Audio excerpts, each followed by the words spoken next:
everyone, welcome back to my channel and to a brand new video.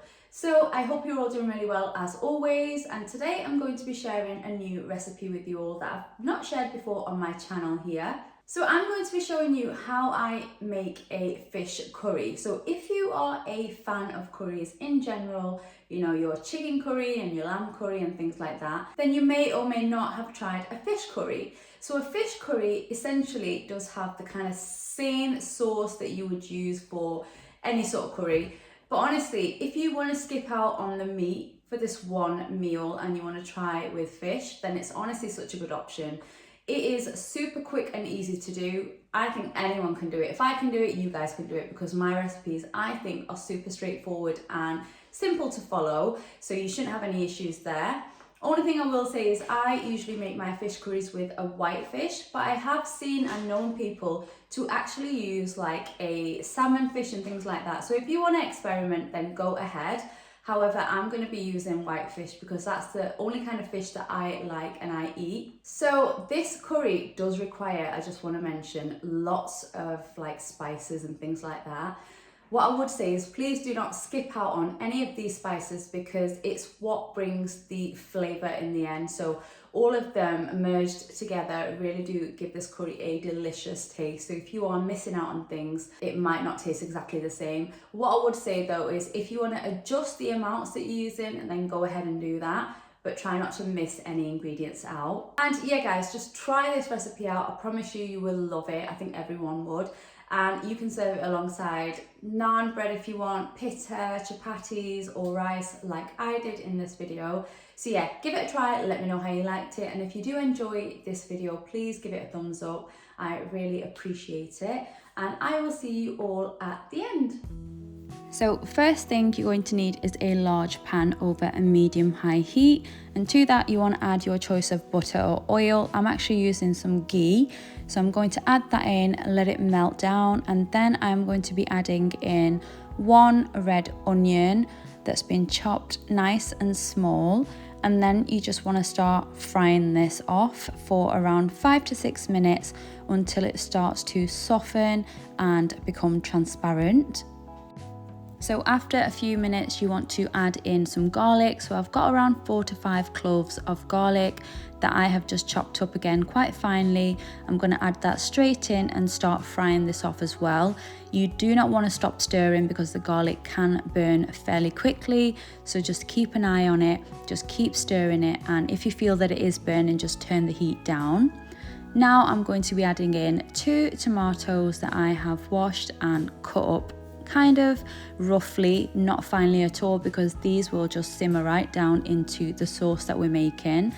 So again, you just want to fry these off for a few minutes. Now I am adding in 1 teaspoon of tomato puree just for that extra tomato flavour. Again, keep frying off everything. There's a lot of frying going on in this recipe, as you will see, but this is just the method that works. Next, I'm adding in around a teaspoon of salt. Add salt to your taste.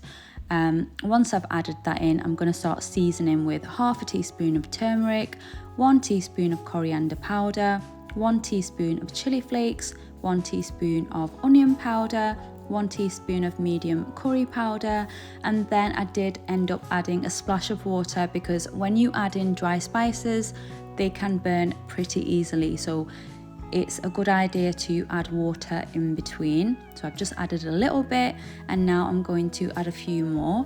So I'm going to start by adding a teaspoon of garam masala and then a teaspoon of paprika. Mix that all together really well, and you'll see that I am going to continue to add a splash of water a few times here and there. Every time I feel like everything's drying up too much and too quickly, then please do add your water to avoid any burning.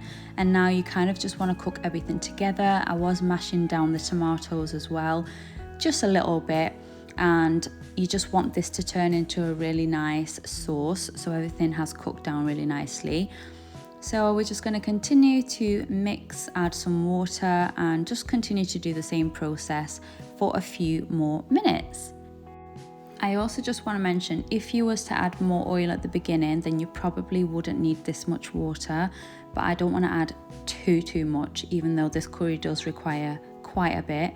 So now that my sauce has thickened really nicely, it is time to add in the fish. So in terms of fish, as I mentioned, I'm using white fish. It's just what I prefer. You can use any fish that you like, and these are just the frozen fillets that you get in a bag. So I think I ended up adding around 7 fillets of this fish, and you kind of want to just squeeze them in there, because once the fish does cook down, it does reduce so much. So you kind of want to pack out your pan as much as you can.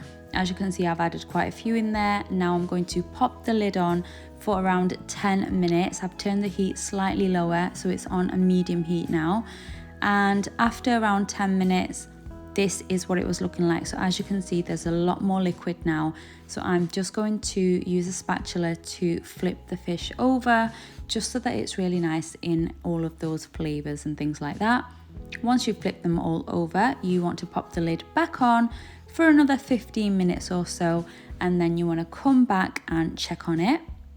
So 15 minutes later, as you can see, everything is bubbling away really nicely. And now I'm just going to gently and very carefully break up the fillets. I don't want it super small. I still want it in small chunks. So that's what I'm doing. If you like it super fine, then obviously you can break it down completely. But I do like a chunky fish curry. So I've just broken them down a little bit. And this is now going to simmer on low without the lid for another, I would say, 5 to 6 minutes. I just want the sauce to reduce down slightly.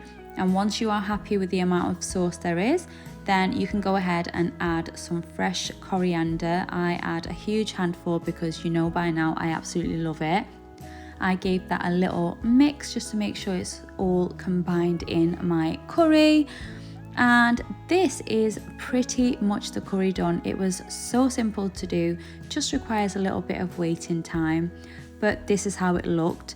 I did switch it off in a minute. It was still simmering away at this point, but it smelled delicious. And honestly guys, if you want an alternative to meat, then try out this recipe.